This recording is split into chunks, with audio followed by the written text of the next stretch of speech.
going on, everybody? Welcome back to another episode of the Viall Files Reality Recap Edition. I am your host, Nick, joined by my wife, lover, and just really my favorite person. Do you have a voice for Connor? Do I have a voice for Connor? Like that I talk when to? you're, let's say you're bickering Uh-huh. with each other, Uh-huh. and then Connor says something that maybe you disagree with, and then you repeat back to him. His mocking. You're voice. like when you mock Connor and be like, well, if you would, what does he sound like in your head? Yeah, like what does he sound like in your head? Oh no, but we don't mock each other. Never? If he mocked me during a fight, the house would burn down. I don't mean like a fight. No. Fight. Like, yeah, you're this just is like serious. Just like it's bickering. just like, oh, remember when you said, and you repeat what he said, and it sounds like you have like your own. Yeah, it's probably offensive. Yeah, I'm like, okay, you said that. Yeah. Yes, exactly. Yeah. Thank you. Natalie's does Schmiegel. No, I don't. She's like, well, when you said, if you would have just not said that, and I'm like, I did not sound like that. I like honestly No, you was just sound like this. This is how you sound. This is how you no, sound. that's in when my you're head. doing an impression of me. But when we're bickering, and I was like, for example, we were, because the lake house is getting close to being done, and we're making some selects, and we were debating over something stupid. And Nick was wrong. Okay. But you Huge. said we were getting limestone, and I did that day, and I'm like, oh my god, like I do not sound like that at all. Like I'm not even You can't even get into the argument because it's like, what did you? Do I sound like that to you? No, now the argument is, does he sound like that? Only when you're angry. Well, Nick bit me last night. So What do you mean? We weren't having sex. Wait, what do you mean? An intentional bite? Oh my god! No, well, It was intentional. I was self-defense. Self-defense? Crazy. Was she jumping you? She was tickling me with her freezing cold hands. Oh no. Might be warranted. It's definitely not. He would not let go. He was like a Rottweiler. It was like pee my pants or bite my wife. And he chose The bite my obvious wife. choices. It was a Literally. soft. It was Soft. tickling with cold hands. I think tickling in general. Nick's job when we get in the bed is to warm my hands and my feet, my extremities. That's his job. Warm them up. Right? Like he turns off the lights. He gets the water. He gets Takes the dogs out. takes the dogs out. He finds the remote. Yeah. And he also warms up the hands and the feet. Okay? That's his Feet, job. feet on thighs, was fine. anti it last Hands night. on stomach and then tickling. I only tickled because he was pushing me off of him. I love that this is like, I'm like the judge here. I'm going to say he's nicer than I am. When Connor even barely touches me, I'm just like, will you go live a little? Go warm up before you touch me? Go run a mile. Literally. Come back. And you, I'm like, hello, gifts, hand warmers, feet warmers, heated socks, a heated blanket, unless you enjoy having cold extremities under your warmth. You want me to buy my wife mittens for bed? Maybe. I'm trying to help you. He's like, all right, here's your mittens. Warm up. Put your uniform on before bed. I'm just saying this would save you some Suit up. drama. You won't have to bite anymore. And it was a nibble. It doesn't sound like it. Wasn't a nibble. It sounded It was like he was like, "Arrgh." He was like he Rottweiler who hooked onto Rabid like dog. literally like a pig's ear or something. It was crazy. I need to check for rabies. Do you feel okay today? Yeah, I think I'm okay. Okay, good. I don't. Oh. A secondhand tickling. You feel.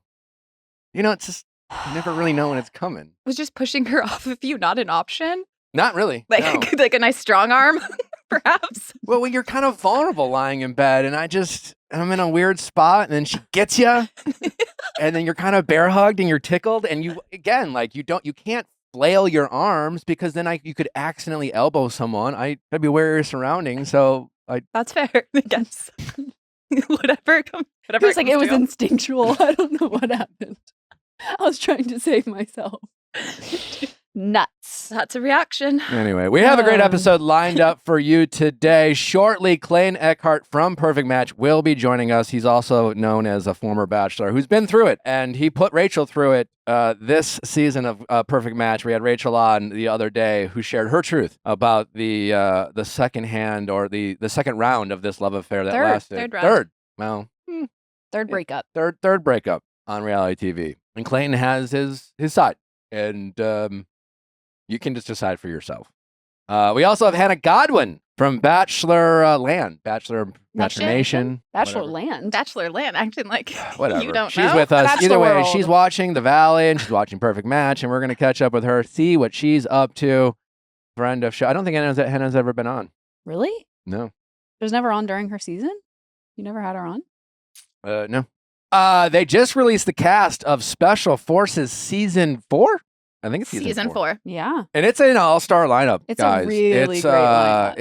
It's I'm on pretty it. wild. First, it's a wild lineup. For all of you reality TV fans, it's certainly stocked. We got Teresa Giudice, her daughter Gia Giudice. The mom and daughter pair will join the Special Forces. Randall Cobb of the Packers. Damn. All right, Randall Cobb. We have Brittany Cartwright. Brittany There's Cartwright? Jesse and Eric Decker. Johnny Manziel. This is an amazing lineup. Jesse Smollett. Guys, are you familiar with Jesse Smollett? Jesse Smollett, who Faked a hate crime? faked a hate crime, went to jail, Yeah. wasted millions of dollars of the Chicago Police Department's money, and then kind of Now he's on Fox. now he's on Fox. Brianna LaPaglia. Yeah, brand chicken fry. Wait, Cody, the guy who has 17 wives from Oh, Holy- Sister Wise or what's it called? damn, what a lineup. Is that Mark from the Mark Montana boys? Mhm. Wait. What? Yep. Mark Estes. TikTok stars are getting on.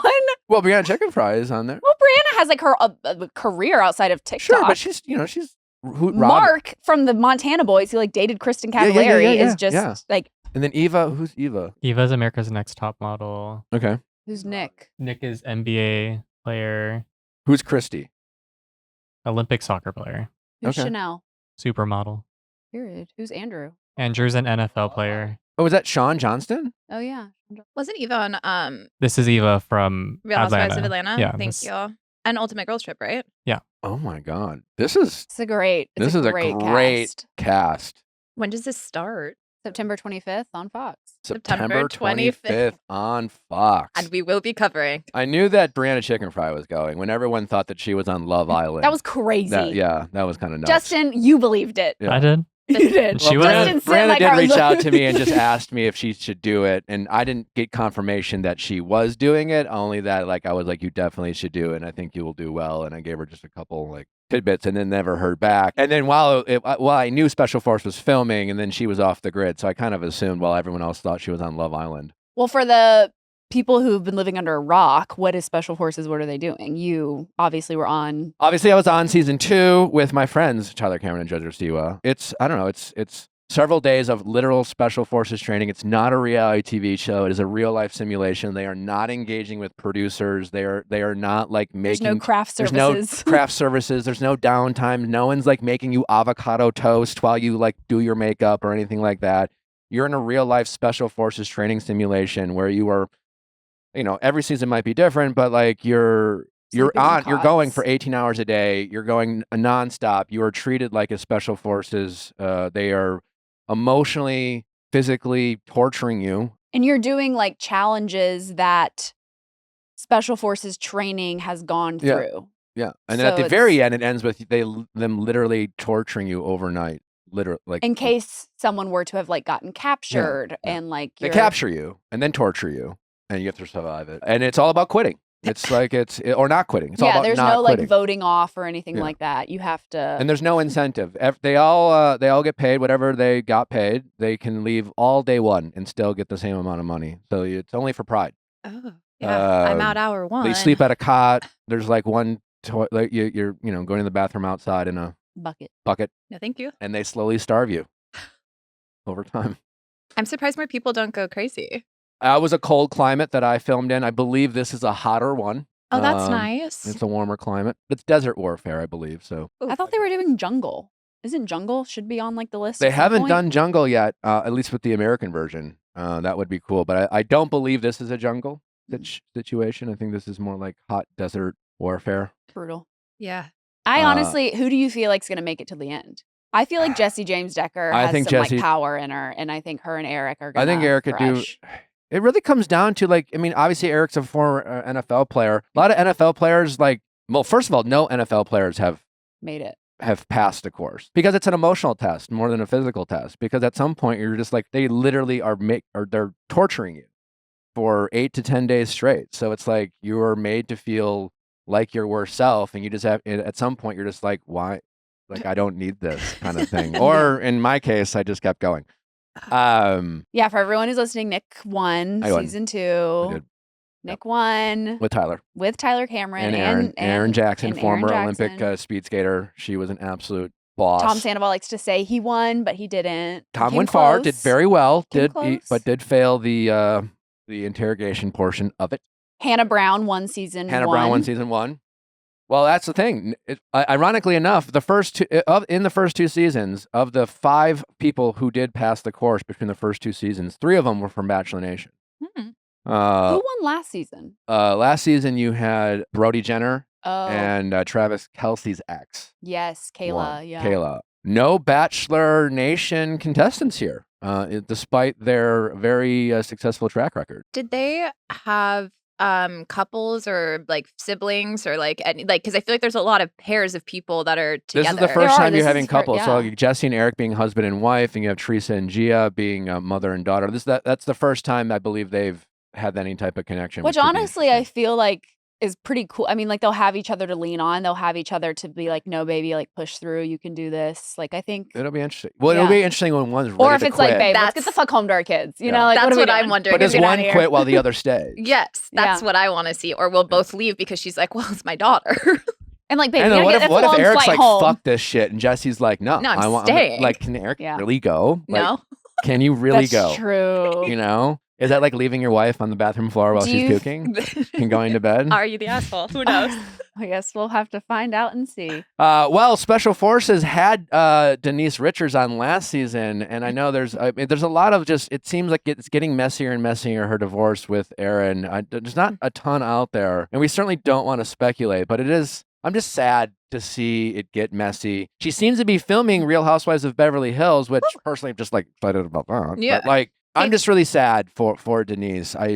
She always talked and said nice things about Aaron, but anytime she talked to us about him, publicly, privately, and it But then sounds now, like obviously, there's like, you know, It's clips getting real dark. resurfacing from Housewives Yeah. where, you know, It's your not people looking. are questioning some of his behavior. I don't And know. it's getting messy. So Our hearts, definitely our hearts are Denise going is out doing okay. to Denise. This Special Forces cast I'm locked in. All right, well, it's time to get into Clayton Echhard.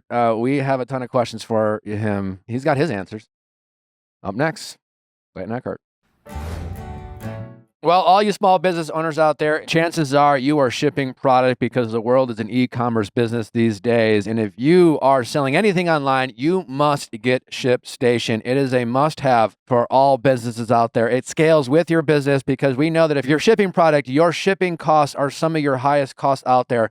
And you can drastically reduce those costs with ShipStation while simultaneously getting great insights, analytics, and information about your shipping orders, providing better customer service to your customers. If you run an e-commerce business, you know the best way to be successful is to keep your customers happy. You can do that with ShipStation. It's the fastest, most affordable way to ship products to your customers with discounts up to 88% off UPS, DHL Express, and USPS rates, and up to 90% off FedEx rates. Seamlessly integrate with services and selling channels you already use and manage orders on one easy dashboard. Over 130,000 companies have grown their e-commerce business with ShipStation, and 98% of those companies that stick with ShipStation for a year become customers for life. Lead your business into the future with smart features and automations that boost efficiency and save you time. When shoppers choose to buy your products, turn them into loyal customers with cheaper, faster, and better shipping. Go to shipstation.com/viallfiles to sign up. For your free trial, there is no credit card or contract required. You can cancel at any time. That's shipstation.com/viallfiles. Why drop a fortune on basics when you don't have to? Quince has the good stuff, high quality fabrics, classic fits, and lightweight layers for warm weather, all at prices that make sense. Everything I've ordered from Quince has been nothing but solid. They have amazing basics. They have great, perfect white tees, black tees. Their cashmere line is impeccable. It's also, you can get a cashmere sweater for $50. It's unheard of. And with fall coming around, it's coming here sooner. and then later you're going to want a cashmere sweater, and you're going to want it from Quince. I promise you that. They also have an amazing linen collection. They have a great linen sheet collection. Their luggage is also insane. Honestly, everything Quince is doing is just top tier. It's so great. And everything with Quince is half the cost of similar brands. By working directly with top artisans and cutting out the middlemen, Quince gives you the luxury pieces without the markup. They have some great pieces for men out there. So ladies, if you're shopping for yourself, don't forget to go ahead and check out their men's lineup and get those basics for the men in your life. They will certainly appreciate it. They will love it. It will last. And you will be glad they look better than they dress now. Stick to the staples that last with elevated essentials from Quince. Go to quince.com/VIALL for free shipping on your order and 365-day returns. That's QUINCE.com/VIALL to get free shipping and 365-day returns. Quince.com/VIALL. Clayton Echhard, welcome back to the Viall Files. Good to be with you. I feel like you have a lot to get off your chest. How are you doing? I'm actually doing really well.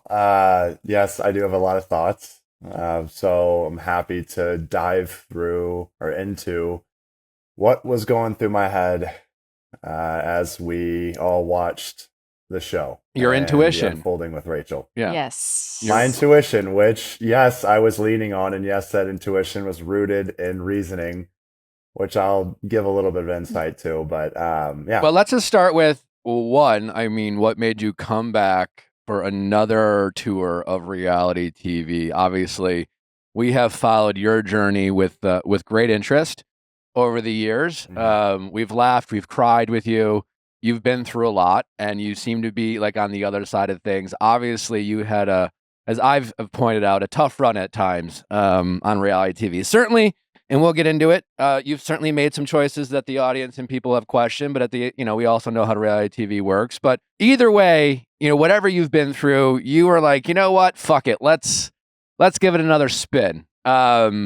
I'm curious, just like, what were your expectations going in, and just like, what was your reasoning for just kind of giving this crazy world another shot? Yeah, the biggest reason for me to put myself back out there was to be able to put the 100% real version of me on camera. I feel like when I was the Bachelor, if I'm comparing myself from then to now, I felt that I was maybe 80% like myself on the Bachelor. And it's because I lacked self-love and self-confidence. So in the last 3 years, I've done a lot of work on myself. I've went to multiple different therapies. I've done a lot of healing modalities, and I've acquired a self-love and self-confidence that I don't think I ever had in my life. So I am proud of what I've become, and I thought, hey, like, let's give it a go. Let's see, maybe if this time around I jump back on TV and it's a better outcome. If nothing else, at least people are going to see the version of me that I'm proud of. Okay, I love that. So given that, like, how did it go for you from your perspective? Obviously, we got to see you come on the beach. You first matched with Juliet. That seemed like a budding relationship. It seemed like there was some chemistry there, some mutual interest. And then obviously Rachel shows up, to maybe a lot of people's surprise. Maybe everyone's just like, oh, those Netflix casting people, they got us again. But yeah, how did you feel the experience went overall? And obviously, I don't know if you listened to our episode with Rachel, who was here the other day. She certainly had her thoughts. And so I just would love to get your side of things. Yeah, I did listen to what she said, and I feel it's fair. I feel really any of the ridicule that I see online right now is fair. My experience was great. I actually really enjoyed it. I journaled throughout the process, and when I left the show, I was super grateful to have been through it all. Unfortunately, I'm not too happy with the edit, but I'm not going to sit here and dodge responsibility. I just thought it went differently and thought it could have been portrayed differently. Ultimately, though, we understand that they only have so much time to use when they air these episodes, and so there's always missing context. Understood. I would love to hear from your perspective how you wish it was portrayed, or what we didn't get to see. But before we get to that, I think just like the obvious questions and like criticisms that like we had when we had Rachel here was kind of like, what the fuck? Why did you, like, what made you even want to pursue a relationship with Rachel? And just, given the history that you guys had, Listen, I'm all for people changing their minds. I'm all for people like having, I understand these moments can be intense, but like talking about a guy like yourself who has like done the work, as you said, and gotten therapy, your choices, I guess the best way to put it, maybe seem to lack a sense of like empathy for, or just an awareness of like the potential hurt that you could cause Rachel if you were to like swerve or have your intuition take over. And at that risk, why even bother matching with her night one? Because it seemed like, if nothing else, and again, maybe you have some notes of how the edit was, but it seemed like you pursued that match, and that you very much, certainly it was, if nothing, mutual, but like you didn't seem like you were being dragged to match with Rachel. It seemed very much something that you wanted to do, something that you wanted to pursue. Like you said things like, we've both are different versions of ourselves, and I think we owe it to each other, and things like that. And that seemed like you trying to convince Rachel to match, only for, again, the next day.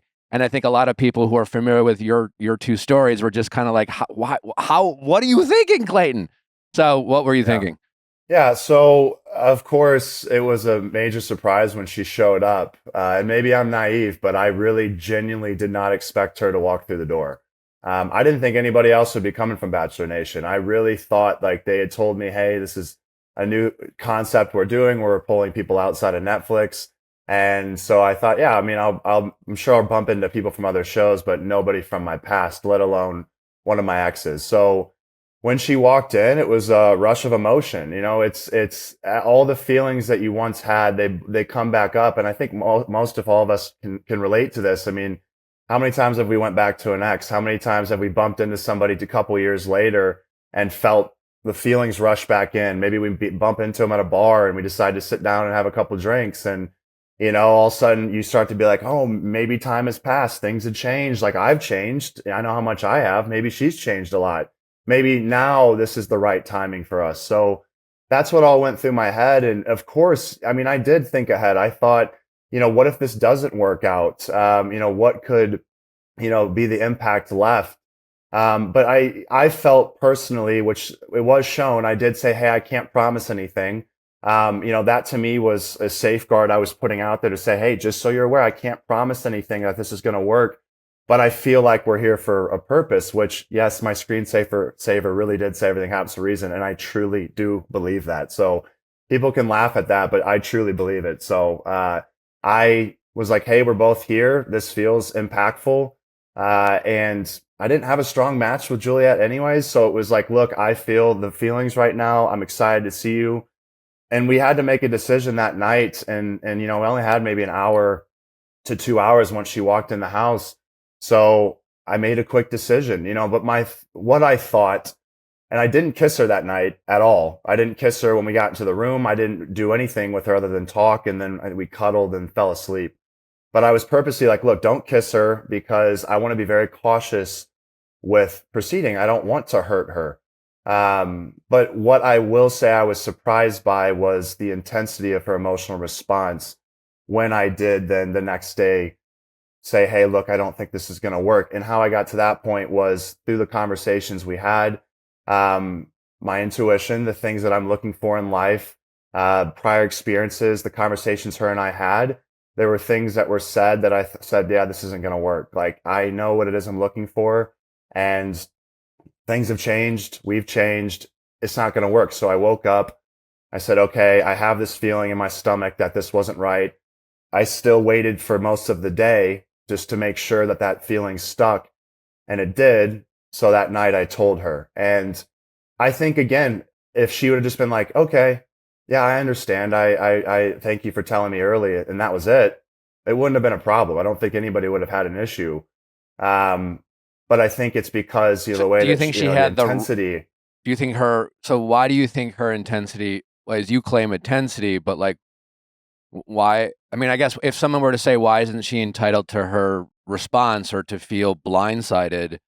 Like, regardless of you like not kissing her or things like that, as you acknowledge, like you guys went through a lot together. There's like some traumatic experiences, and it's, it's one thing to say at the end, I can't promise you anything, but like, you must know that like in these kind of moments, that's not what people are hearing. They're hearing the things that everything leading up to that you said, where it's just like, we owe it to each other, and I think we should match. And I'm feeling something very strong here. Can't promise you anything, but like, it's just like, she's not hearing that, she's. Yeah, I mean, yeah. And then there's Yeah, like I also think, the potential public embarrassment, obviously, that she must, feel like to trust.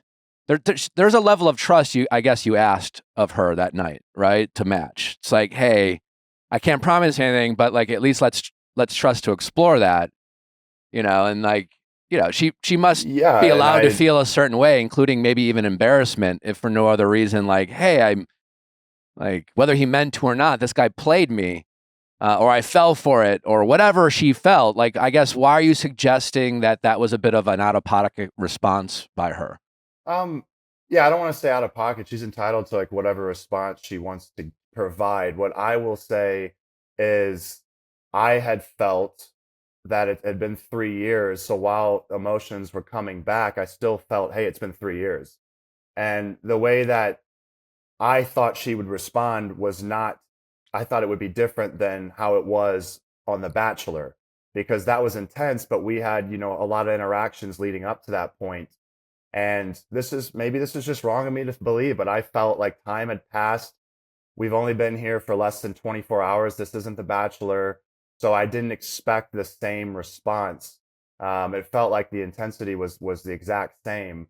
And that was just a surprise to me. That's where Sure. I was like, look, I have to tell her as soon as possible, but I was not expecting that reaction. But regardless of the reaction that she gave, she's entitled to give whatever response she wants. The only thing that I could do is just be honest with her. And in 24 hours, it's like, that is plenty of time to get a good intuition, to understand like, this is not going to work, based off of the conversations that were had and just the feelings and emotions that once they subsided. Again, I think people can relate to this. You go out, you bump into an ex, you go out, you have drinks that night, everything feels awesome. You're like, this is great. Then you go to sleep, you wake up the next morning, the emotions have subsided, rationale sets in, and you go, oh, yeah, that was fun last night, but it can't work. I feel like I didn't do anything different than that. I really don't. I guess my question is why, the night that y'all matched, she expressed like, hey, I don't want you to hurt me again. I don't want to get hurt. And you reassured her that's not what you wanted to do, that you didn't have plans to hurt her. So I guess why give her that reassurance if you weren't sure what was going to happen? Yeah, well, I felt I did say, hey, I don't want to hurt you, which was true. But I can't promise that this is going to work. So to me, again, maybe I should have said it in a different way.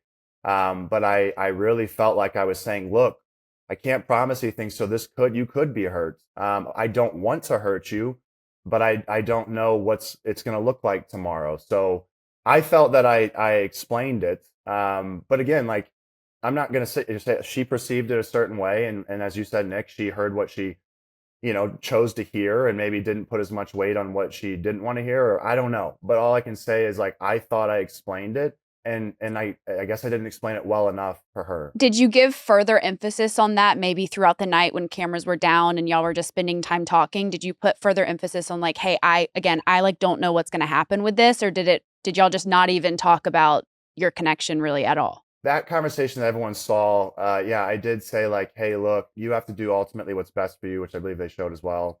I said, look, I respect whatever it is, decision you make. I just feel like right now, it's by no accident that we're here. We did talk, yes, later that night. And I, again, felt that she expressed her concerns. And I said, I totally understand where you're at. This is scary. There's a lot going on right now. I'm feeling a lot of emotions and you are too. But I think it's worth giving a chance. So I can't remember fully like that second conversation. If I was just like, hey, I can't promise you anything. I can't sit here and tell you that I did. I say that I'm not certain. I just was like, hey, you have to do what's best for you. I kept reiterating that and said, I just feel like, again, I'm in this moment where everything feels not accidental. And so I'm just questioning why you're here and so am I, why we both accepted to come. Why feel the need to match with her that night? Obviously, like if she matched with Freddie, she still would have been in the house. Y'all still would have been able to communicate and catch up and kind of see where that connection was. You didn't necessarily have to match that night. Were you worried that maybe she was going to go home if you didn't? No, that didn't have anything to do with it. I didn't even think that she was close to matching with Freddie because I didn't see those conversations until I watched it with everybody else. So Yeah, why not just that let was- it play out? Why not? Yeah, you were afraid she might go home and you would lose that opportunity? No, I didn't know like or was paying attention to like what was happening. She walked in, I said, "Hey," like I had a conversation with her, and then I went and talked to the guys and was saying how crazy it was. Meanwhile, she's had that conversation with Freddie where it did seem like they were potentially interested in one another. And she could have made that decision right there to say, "Hey, I'll just match with Freddie and, give us a chance. And if it doesn't work, maybe Clayton and I can, work this out over time." So she had that decision to make, but and I didn't realize it seemingly was getting that close for her to match with Freddie. I would have been fine with that. I think again, it was no surprise based on Juliet and I, like both of us were just like, "Hey, look, we end up being the default match, so like let's give it a shot." Yeah, we ended up having a little bit of chemistry once we kissed, but it was still like I had it in the back of my head, I'm like, she's gonna send me home at some point. When she didn't send me home after the date with Carrington, I was actually shocked. I was thrown off in the house. I'm like, I have no idea why she kept me because we didn't have strong chemistry. So that threw me off. But I figured she was gonna send me home if I didn't send her home first. It was like we're gonna be one or the other. There was no connection. You mentioned earlier, obviously we've teased about, the intuition, but you said moments earlier that it sounds more like she said something that, I don't know if it was a trigger or it certainly you clocked it. You implied that something specific happened, which is like not so much intuition as opposed to like you just got like a vibe that's not going to work out, but something was said that made you think maybe this connection isn't what I thought it was. Could you elaborate? Yeah, I'll elaborate a little bit. Look, like there's certain things that privately, I would say, and I wouldn't say publicly. And there's things that, again, like I maybe wouldn't even say to her. And so intuition is the safeguard to basically say, this is the truth. Like it's a feeling. I've taken a pulse on the interaction. I've listened to what you've had to say, the way you say things, your mindset, where you're currently at, your lifestyle. And ultimately I said, look, like my vibe and your vibe is not matched. 3 years later, I wanted to see if like I've changed, you've changed. Will our vibes match? I'll say this, the lifestyles that we have wouldn't match. And that was part of it, but there was a couple other things as well. And I don't feel comfortable saying more than that publicly. Did you tell Rachel privately what those things were? No, and I don't think I can. Why? Because I don't think that she would receive them well. I think she would feel like they were an attack if I were to say it coming from me. So I feel like it'll be something that she'll understand maybe over time.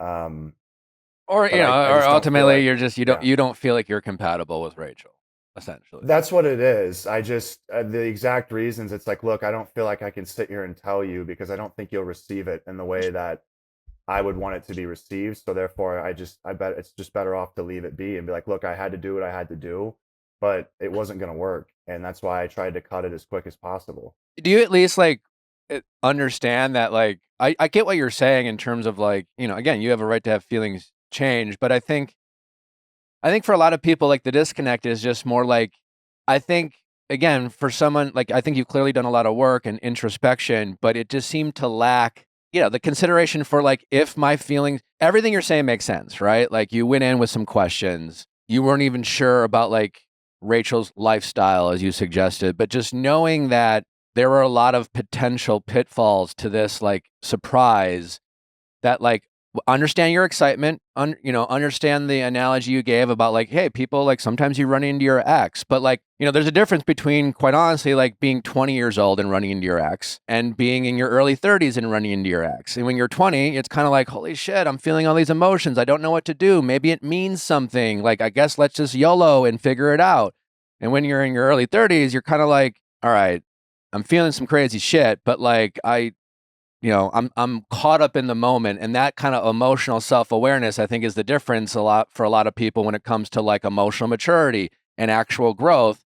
And I think at least what we saw, it seemed to lack that empathy or that perspective where like you're seeing it through your lens, totally get it, like it's your lived experience, but you seem to not put yourself in Rachel's shoes, again knowing like I might spend the night with her, and if I find out that like that she wants different things in her lifestyle, that's going to drastically change how I feel. And I might be breaking up with this person again on camera and make her feel very foolish and make her feel very embarrassed. So maybe I need to hold back and just like, if we both get to stay here through other people, like Juliet saves you and Freddie matches with Rachel, maybe we'll get a chance to like talk some more. Maybe then I'll pursue it a little bit more aggressively. But like you went full court press, and it seemed to lack, again, that like consideration for how like this could play out from Rachel's point of view.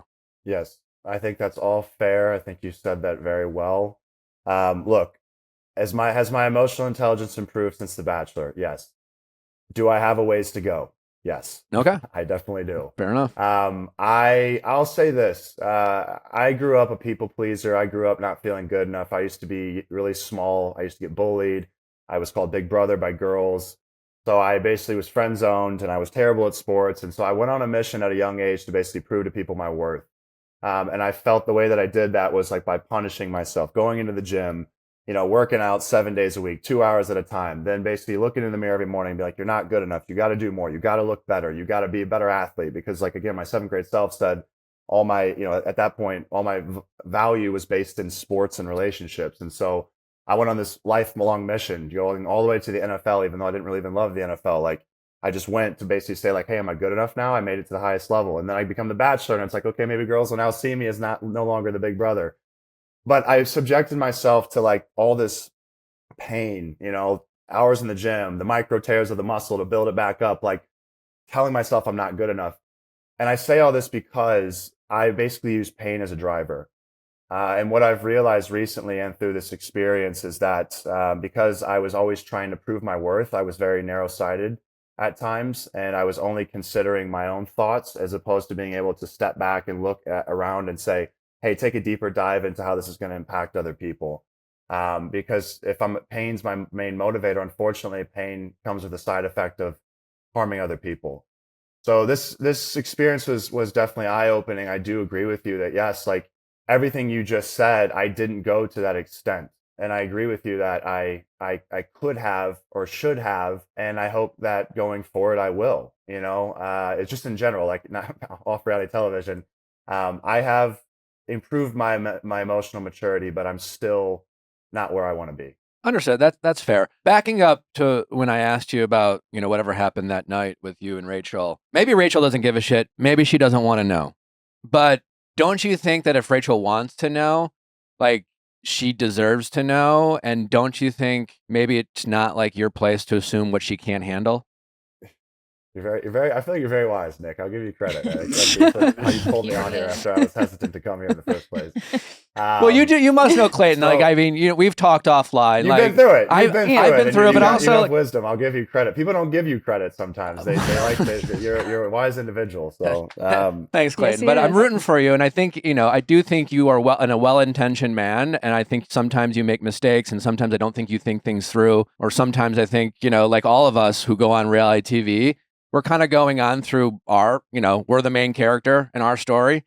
And I think we all kind of forget that. And everyone who goes on reality TV has a bit of a main character syndrome. But that being said, I do think you're a good guy who's like just stepped in it. And I think you're well-intentioned. And so I appreciate you coming on. But I do want to challenge you because I think you're capable of being challenged. Yeah. And to answer your question, if she wanted to know, I just feel like it's a really hard conversation to have. And I almost would feel like, hey, could I talk to somebody close to you and see like if they feel it's like if I should bring it up directly? Like again, it's I'm trying really, I know this is making it more like mysterious, but I just don't know if like it would come across in a way that wouldn't be perceived as an attack. I'm like, I don't know if this is meant to come from me or if this is something that she's meant to just find out over time. I know I'm not. I know it's a really being weird. So cryptic. It's just deeper rooted. And it's something that I clocked. I guess that's what people are nowadays saying.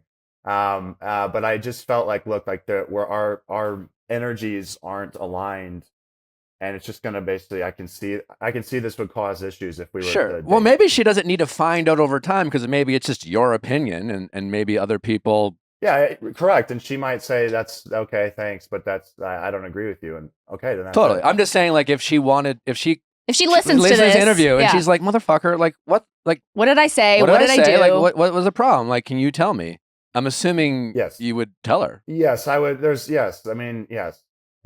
Probably yes. I this is new to me. There's certain these conversations that some of the stuff is like I've not ever went to this depth. I've learned a lot in the last few years, and I'm having these deep intellectual conversations which I never had growing up. I grew up in a household of boys. We didn't talk about emotions, so I'm still learning, and I think that's where sometimes my bluntness gets me in trouble because I say something. Like I want to highlight something that I heard on the interview yesterday. Perfect example that I said, and it was aired. I said everyone seemed to see something I didn't when referencing like my Rachel and I's connection. That was very poorly said. I understand why that came across as I was like, what, he didn't see it at all. And then I heard Rachel say like, we had a strong connection. I don't know what he means. Like he asked for my hand in marriage with my dad, and I was like, and I watched that when the show aired, and I was like, that's not what I meant like that. But I understand that was poorly said. What did you mean? What I was trying to say was basically I made the decision to be with Susie, and everybody, I kept hearing chatter online. Everyone's like, he made the wrong decision. Like, does he not realize how strong his connection was with Rachel? And I knew it was very strong, but I also feel again, like what people saw, the edit made it seem like Rachel and I had a stronger connection when I felt that like my lived experience, I had a stronger connection with Susie. Then Susie says, well, no, I think you had a stronger connection with Rachel. And I'm like, no, I think you're looking at the edit. Like I lived all of this through, and my connection was stronger with you. So when people kept saying it, though, it started to infiltrate my mind. And I'm like, maybe because I'm going through this process, like I'm willing to say that maybe I was wrong. Like maybe I wasn't seeing the right things because I didn't have the emotional intelligence. So maybe like I need to listen more to what the majority is saying and give it a second chance. And I guess this is my second chance. Like the universe has brought me here to now be able to give it a second go, and if nothing else, find closure, which is I think her and I both found. But that's what I was trying to get across. Of course, the way I said it, I was like, yeah, that was poor word choice. Okay. Was there anything else that you watched that you wanted to clear up of just like that's not what I meant, that's not how that was supposed to come across, or they edited that wrong? Was there anything particular that you felt you wanted to clear up before we let you go? So basically, like after Rachel and I broke up, or like before that, but like when I was like, okay, I'm gonna do this, I went on I won the kissing challenge and went on a date with Sandy that night. That whole conversation was very friendly and cordial between the two of us, which I'll just say it didn't come across that way, but there was nothing other than me saying like two friends talking and being like, hey, I need to do this. I hope, what I said was I hope that there's 4 men on the board tomorrow, because the only way that I feel I can make this right is by basically putting her on a date and taking myself out of the house. Then she asked me, well, what happens if there's women on the board? And I said, well, I don't know. I suppose that maybe I'll put myself on a date. So Okay. The first part wasn't shown. And I think that matters in my opinion, because on one end it looks like I was like, yeah, I hope there's girls on the board tomorrow. I'm going to pick the girls. And it's like, that's not the way that it went. It was like, hey, I hope there's men on the board. And then Sandy asked me, well, what if it's women? And that was, the part that people saw. But I think that matters. I'm like, on one end, it looks like I was hoping for for women so I could move on and just be like, screw her. When the reality was, I was like, hey, I hope it's men. I've made a mistake. I need to do right by her. If that conversation was just strictly friends between you and Sandy, why ask her to match with you? I can only speak on what I experienced. Okay. Understood. I think it matters less, honestly, than we talked all about the this other off stuff. Camera, and you're right. I think, of course, my emotions had the best of me. That's why I originally canceled this interview on Saturday. I was pissed watching it with everybody else, and I was pressing pause. I'm like, there's no way.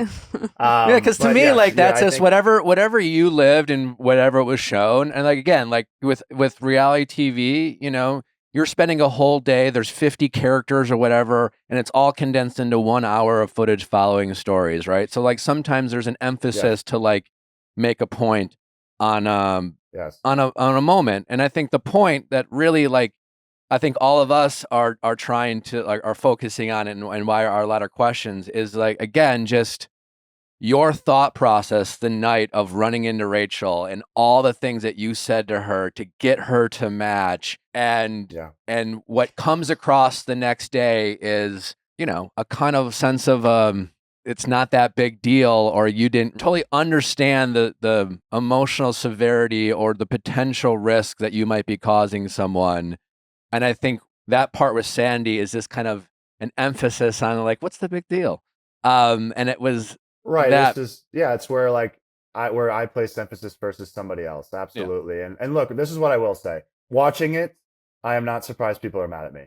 I watched it and I was like, yeah, that doesn't look as great as what I hoped it would have. So I am not upset with people, and that's why my comments are open and people are tearing into me. And I'm like, look, I understand. I get it. I'm just trying to, I did what I thought was best, and that's all I can do. And I stand by Yeah. that. So it's just, it is what it is. I mean, I have an opinion, and these were my opinions today. I gave them to you. You can take them, you can leave them. It doesn't make a difference. There was certainly nuance, but reality television isn't really a place where nuance exists. They only have so much time to show. One last episodes, question before we let you go, Clayton, because I know you got to get out of here. But you thought everything Rachel said was fair on the show. Why unfollow her after listening to our episode with her? Because there were some things said. Her and I basically made up the next day. I apologized to her. She apologized. That wasn't shown. And we made amends. We ended up hanging out like a day or two once production ended, at the resort. And then we did pickups. And one of the things that she said, which was aired, the part about Clayton, I'm looking for a man that's kind and takes care of me, the opposite of Clayton, that was said after her and I made amends. And I didn't like that. To be honest with you, I thought we were cool. Like, and then you go ahead and take a shot at me on camera 2 days later. That bothered me. And I just felt Fair like I was like, you told me one thing, but then when it comes time and the camera's back in your face, you took an unnecessary shot. So I just didn't like that. And I'm like, look, your words do hurt me. People are going to side with you when you say that, and they're going to say, yeah, he sucks. So that was why. Fair enough. Okay. Clayton, I appreciate you taking the time. I know this isn't always easy, but I think you definitely mean well, man. And, I don't know. I'll still bet on you over Daniel, I appreciate you guys for letting me voice, the way that I feel. And again, like, you don't have to agree with everything, but I do genuinely appreciate the respect that you give me to at least voice it. Again, you don't have to agree with me at all. Nobody has to.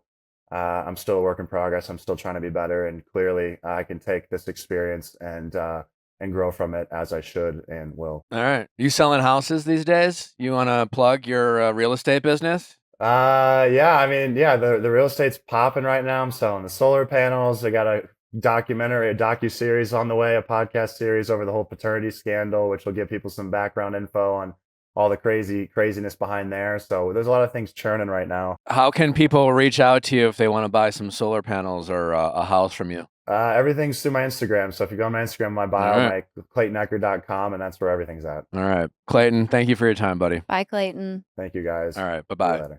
Thoughts, feelings, concerns? Sierra, you were quiet. I was told that if you don't have anything nice to say, you don't say nothing at all.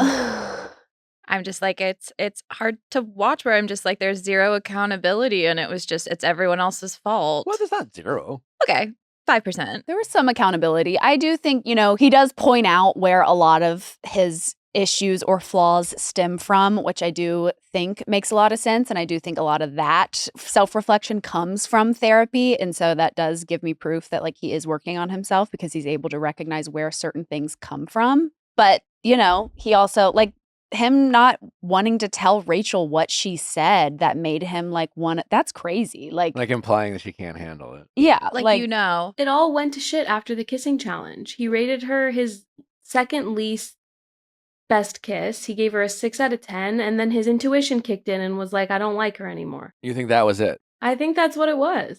I don't know. He said she like said something, or it was like very much like he's strongly implying that night they talked, cuddled, whatever the fuck, and Rachel lives in LA. We didn't really catch up with Rachel about like career plans or things she's doing with her life, but he seems to be strongly implying that like she's still quote unquote influencing. She goes to the bar too much. She goes or something. to the bar. It was very and, much like our lifestyles are just and way he's like, too different. I'm in Arizona. I'm like more trying to settle down, selling. It was giving that. I mean, I respect him not wanting to say it publicly, but I don't respect him not wanting to tell Rachel if she were to ask. It's like she has every right to understand like what she said or what she did that made him have this crazy epiphany. Well, it's just that he thinks that, when he said, I wasn't expecting her. Reaction to be as what was intense? Intense. The intensity. It's like, You told her you and weren't going to hurt her. How could, like, when we were You told her watching this it, wasn't going to happen. It's less than 24 hours. when we were watching it in real time, yeah. and we're just like, no, Yeah, don't do it.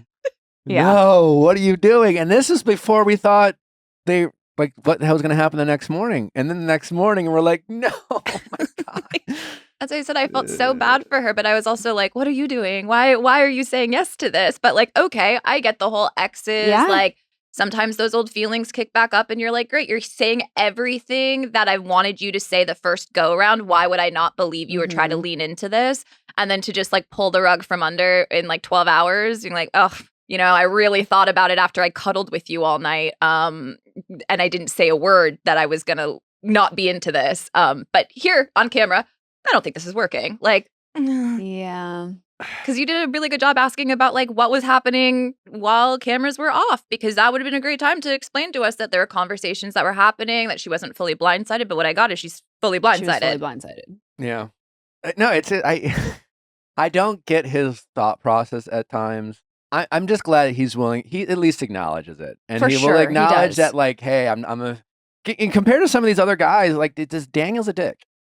Daniel like- is awful. Awful. I mean, He's like, at least that's what we're so- seeing. Maybe he's a delight in real life. Maybe it's the edit. I don't know what we're seeing. But Maybe it's Daniel just in like, relationships, or at least in this relationship, I'm just like the insecurities. but just like, yeah, the whole like, well, you embarrassed me twice. Like, okay, well, no, you can't sit on my lap. Excuse me. he's giving her like you're 3 strikes, you're out. And you're on Literally, strike yeah. 2, and here comes a curveball, and you're not gonna hit it. Yeah. So So get in the corner. Well, Literally. he's made her cry twice. Yeah. And how long have we been here? 10 days? and then as soon as she's crying, he's like, no, wait, why are you crying? Don't cry. Don't. What Wait, is whoa. happening? Why are you crying? when he said, there's nothing to be crying over right now. And I was just like, you don't Just get to yelled say at that. her. Like, what do caused you this. mean? You're yelling at her in front of cameras. Yes. That's what I'm saying, is that I'm like, the Clayton's reaction to Rachel's reaction to everything just bothered me or rubbed me the wrong way, because it's just like, you don't get to say what her reaction is supposed to be. You don't know what feelings she held on for in the 3 years that you're claiming that you're over it. And at the same time, how do you use the argument that 3 years have gone by, so she shouldn't have this reaction, but also 3 years have gone by, she should couple up with you the second she got into the villa? I also didn't understand he didn't have to match with her. They could have He gave her no separately time. matched and then just continued to chat throughout their time. That also wasn't. But he also was gave just her like- no time. He literally is like, she sat down and was like, so we're matching We're tonight. She didn't get to talk to anybody. Yeah. But he was like, she could have said no. You know. I just think there's just a lot of trauma here, and I Yeah. think he has a hard time seeing. Which, I mean, I think all these people do, but he's going in thinking about his story. Yeah. And he's thinking about his experience. Which they totally all do. Yeah. Yeah. And he's obviously in the heat of the moment, he's not being told to consider anyone else's feelings. He- Um, I'm also like, I understand the edit and things can be cut, but I'm like, you did say these things. yeah. It no. wasn't frank and chopped to where it was like, oh, and then I added in a word here. It's like, no, this is the timing in which you said all of these things verbatim. So like, what are you not happy with? How it came across? Yeah. Do you see what I'm saying? I think he doesn't. Yeah, it's just like in his mind, he thinks. I mean, I think losing the context of like that whole Sandy conversation where, I think that definitely like helps that conversation a little bit better, knowing that she had like Kind of, but as prompted. I said to him but- offline, I'm like, no one really cares but about yeah, that. I No. honestly It's have just not thought it's about the that lack at of all. empathy It was all about You're Rachel. trying, and that's really sweet. That's really that So- you're kind of like we the do next it- morning. You're kind of like, I don't understand why you're mad. What's the we big do deal? have we do have Hannah Godwin to break down the rest of Perfect Match. We do. The Valley. Yes, and she'll be with us next.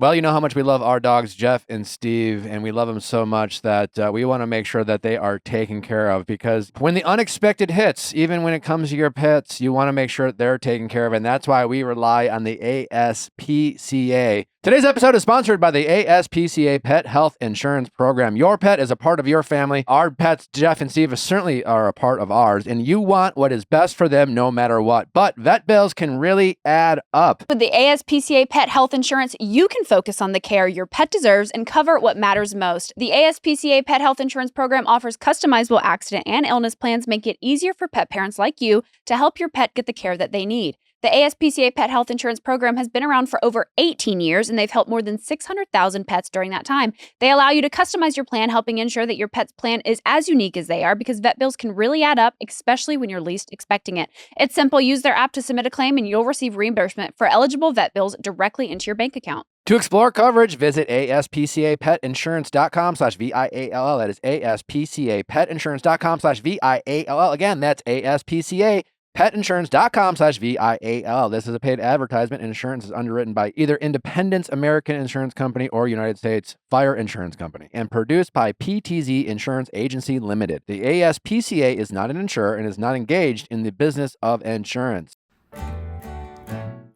Recently, I've been trying to, as soon as I get up out of the bed, to get out of my pajamas, put on a good workout set. It makes me feel like I am getting ready to tackle the day. And Beyond Yoga is the brand that I have been pulling from. Beyond Yoga is an active lifestyle brand, female-founded and female-led, grounded in the value of body positivity. Beyond Yoga makes premium activewear for all, from luxury, soft, easy-to-care for fabrics and styles that serve a variety of workouts and activities beyond the mat. Beyond Yoga is redefining modern wellness through the lens of movement, mindfulness, and connection in its brand new platform, Seek Beyond. Seek Beyond is about championing growth in its all forms with confidence, authenticity, and joy at the heart of the journey. Launching alongside Beyond Yoga's new outdoor product collection, Seek Beyond. Seek Beyond launches with an original anthem written and narrated by award-winning writer, producer, and actress Issa Rae. The anthem is grounded in real stories and real people, featuring a wide range of movers representing in all different walks of life, diverse forms of movement, connected through their joyful, curious individual relationships to movement and community. Visit beyondyoga.com to access 20% off welcome offer using code VIALL for limited time.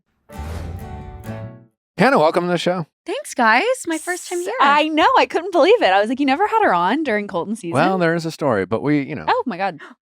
Wait, is there a story? There's a story. Oh, wait, there's a story. There's a No, story. there's not a story. There's not a story. Well, what's the story? there was one time What's the story that they that's were not the supposed to story? come on. Oh, Hannah backed out. No. Hannah canceled. No. No call, no show. No, wait, guys. What you guys are starting. happened? No. It's fine. We don't have to get into it. Were you sick? It wasn't us. It wasn't her. It was like an kind of an outside type of She was thing. influenced. I wasn't influenced. I was ooh. Oh. Well, let's leave it. Anyways. Welcome. How are So you happy to guys? have you for the first time. With no influences. Yeah, but no influences. With no How have you been? influences.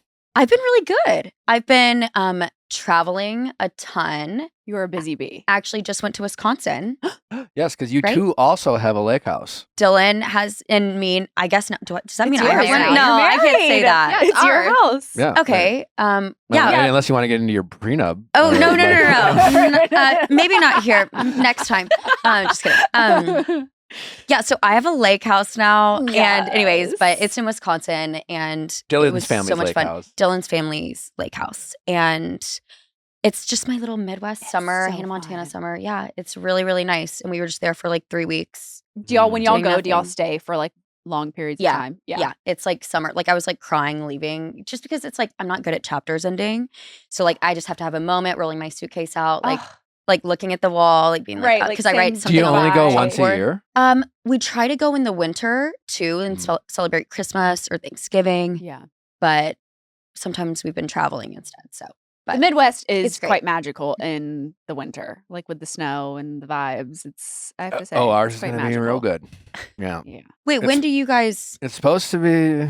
It's supposed to be done within like a month, Wow, which is crazy. It's been very Neighbors, fast. Yeah. Literally neighbors. You'll have to come over. It's going to for be very sure. oasis-y, very spa, very, Really? very demure, very wonderful. Yeah, Nick Spa. wants it to. Yeah, Nick wants it to be very spa-like. There, he's like, I want. It's a vibe. Yeah, I will definitely be knocking on your door then and Yeah. enjoying We the got a spa. spa. enjoying the There's spa, going to be a hot tub. the Viall spa. There's a gym. And we can spill all the tea from last time there. Yes, you can for finally sure. tell me. You can tell me Yeah, who this we can tell influence you. was. Well, you're coming up on a year of marriage. Congratulations. 2 years. 2 years. 2 Yeah, I was years. gonna Double say digits. it's- I was Yeah. gonna say that's a Yeah, I'm gonna long be like, year. I was Looking at like, the wrong yeah. day. Also, that's crazy. 2 years. Yeah. Do you feel like you still have a little bit of like wedding blues? Like, do you miss that weekend, or are you like, oh no, that was fun. Like, glad we did it. No, But, I'm like, so happy that it went well. Yeah. And that was the stressful part of it. But now that I look back, I'm like, oh my gosh, it was the best time. Yeah. Like, happy that that chapter's done. Did anything happen that looking back, you're like, oh, like definitely wouldn't have had that, would have changed that, but like it's all fine. For sure. For sure. Dylan. Yeah. Like, Dylan was the I would issue. have married someone else. I'm trying to think. Like, none of our guests had any photos taken of them. And I was like, I should have had something like set up for them or like a photographer Oh, yeah, for yeah. them because they all looked so beautiful and so great, like coming down the stairs and stuff like that. And we didn't. I just You didn't think I about that. was selfish. Just You're thinking like, about sorry, it's myself. my day. I'll No, be I honest, just when didn't think about it in the comes to next. our wedding photos, I definitely brush through. Yeah, that, the friends and family. I was like, all I don't give a right. fuck. Yeah, whatever. Yeah, Anyways. next. Oh yeah, we look good. Yeah. Yeah. Yeah. But I definitely look back at some things and I'm like, oh, I probably would have. What would maybe, you have changed? Excuse me. I mean, I got like out of a Yeah, car. what would you I had change? someone like bring me down in a car and I got out of the car like holding River. And we had what I envisioned in my head to be like these really big, we were on this farm. So there really was like no way for me to like have this big reveal. So I was like, oh, can we like put some doors or something that I can just like be behind? The doors were definitely like smaller than what I had envisioned. And so when I got out of the car, no one like fluffed my dress.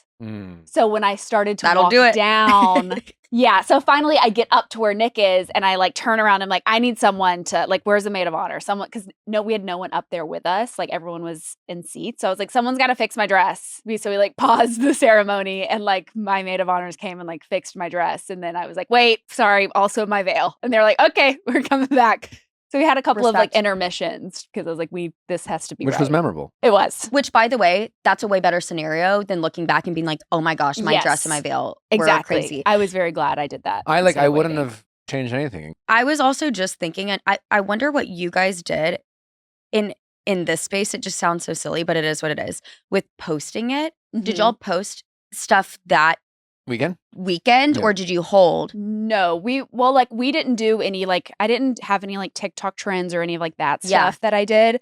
We posted like we had We posted the night so like our welcome Friday party night. We posted. because we wanted Oh, well, our yeah. guests to like be able to post and not be like, That's oh where I was wait, at, yeah. don't post her. She hasn't shown her dress yet, So like we posted day of and then like kind of just left our phones, forgot about it. So we weren't like in real time posting stories or anything like that. We probably should have had someone like hired to do that, but we honestly We got some just- content up. We got Yeah. yeah. But that's impressive. That's you. something that like I look at other brides and stuff and I'm like, should I have just like gone fully like dark on Instagram or whatever? Is this such an annoying conversation? It is what it is. No. But like I should have just gone dark so that I like enjoyed the moment maybe and then after went for it because I literally went from wedding. Like I was still definitely drunk from the night before, like at the wedding. The next morning going through photos that I have to send over to get post. approved Yeah. or like doing my stories and like stuff like that. Cause I'm like, well, I already started. Like I've got to kind of keep it going. But I put that pressure on myself, but I also like doing that. But it was just, that was a little stressful. And since there was a time change, I guess yeah. over there it was like 10 hours difference or Right. whatever than over here. We were kind of living in this like la la land. And then the next morning it was like by, 4 p.m. over there is when we have to send everything to get approved or whatever. And so we were like fully working, but every single person in the wedding, they were like, yeah, if you guys could just hold from posting till tomorrow so everybody can enjoy the moment, like whatever. But there was one person who leaked our wedding, which is just so funny. And we joke with him Like a about guest. it now. Yes. And like Jason Oppenheim, Should where's they the have known camera? better? Jason Oppenheim. If you're listening to this, is this the camera? Yep. There's a camera somewhere. that camera. I with Nick's love you face. so much. And You should know better. this is a funny joke.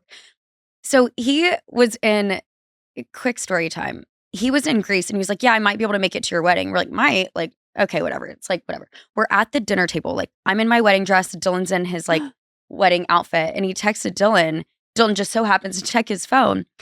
And he was like, hey, can I like any chance like there's room? Like, we just want to come celebrate with you guys. It was like a sweet gesture. And Dylan was like, yeah, man, sure. Like, whatever. But it's like 45 minutes outside of Paris. they're on a train from Greece or something like that. Maybe a Mhm. play. I don't know. And Jill's like, can Jason come? I was like, I mean, yeah, sure, whatever. So he shows up and he's in So like, he wasn't even Stop. invited, and he's no, he was spoiling it? invited. He just was said invited. he couldn't come. but he didn't RSVP. He didn't RSVP. I'm also not super traditional with that kind of stuff. I'm like, it's a Oh, fun we're neither, party. yeah. We're all the way out here. Sure, if y'all are around. Some people would lose their minds. Yeah. For sure. None of us. Yes, love We that. definitely had overfill. What did he show up in? So he showed up, This you know, was black partying. tie? Was it black tie? So our wedding was black tie and all neutrals. Which matters. And all it neutrals. does. So he, That's all. That was my only wedding request. really, Nick wanted it. I wanted black tie. I wanted tuxedo. Yeah. I like it. Mhm. Yeah, and I had a friend show up in a navy suit, Well, buckle up. Jason shows up from Mykonos. We're like, woo, linens. fully linen, like ready to party. And at this point, we had already done dinner. So dinner was done. The drinks are flowing. Like people are on the dance floor. He brings a date.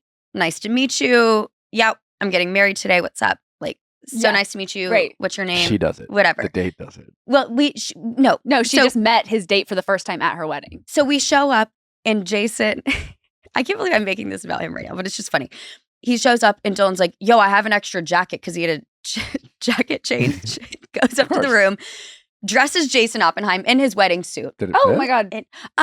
It fit how you would expect. It was giving oversized. worked. It It worked. giving oversized. He's It was a little strong. long. He's It was long. strong. Little So, long. but they made it work. Like it It was was like, giving tailcoat. No one's questioning his shoulder width. no, it was, well, The pants. we could pull up photos or something. There's got to be Yeah. photos. Yeah. Actually, my photographer didn't take photos of my guests. So That's right. we might not have There's one. no photos anywhere. But you know who did take a photo? The only person who missed that beginning thing of don't post photos during the wedding is the person with maybe the largest following that ended up joining. And it's Jason Oppenheim. The fireworks show's happening. Fireworks are going off. It's beautiful. I'm like in my dress, like having my moment. It's the Parent Trap, like it's the best. Literally. And Jason Oppenheim thinks it's beautiful too. As Which he is should. great. Yeah. Takes a video fully of it. Oh. Ding, posted a story. Nobody has any clue because we're all like partying, like there's Yeah. not great service, whatever. The next morning, there's all these articles of Hannah and Dylan's wedding leaked. Like Jason Oppenheim linked it. And I was like talking to Dylan's cousin. They're like, honestly, if anybody leaked it, at least it's Jason. And it's just hilarious. And he got us the sweetest gift from it. We still make fun of him. He actually feels bad What about was the it. gift? A really nice Hermes blanket. So it was Oh, it was a really nice Okay. gesture, and it's beautiful. It's in our bedroom now. It's great. Mhm. But it's just kind of a funny story now. But it would be Jason. And that's the only person who posted from our wedding. Didn't Sophia Before me. Vergara kind of do that at Wells and Sarah's Before wedding? me. And he was wearing Dylan's suit. Literally. And he was wearing We love you, Jason. wedding Sorry. suit. It's always the most famous one to do it. Yep. Yeah. He So did miss the true. memo. He So missed true. the memo. Anyways. Rules Yeah. don't apply. Well, you are also watching The Perfect Match Yes. in the Valley. Yes. What do you think? Well, I mean, obviously, Clayton and Rachel have been, front and center of the storyline. We just had the opportunity to talk with Clayton. I'm just curious, like, what have you been enjoying? Perfect Match? Were you Was jaw on the floor. Yeah, were you as was ours. gagging, screaming, crying for Rachel when Clayton had his intuition pop up again? Yes. So I'm a new Perfect Match watcher. I saw that Rachel, and I'm friends with Rachel, was on it, and I was like, I've got to see what's going on. And I've actually really been enjoying it. I told my mom to watch it, and Yeah. she's like the biggest reality guru. And I was like, you've got to watch this. Like the storyline and the way they set things up, like it's just, I don't know, it's really interesting.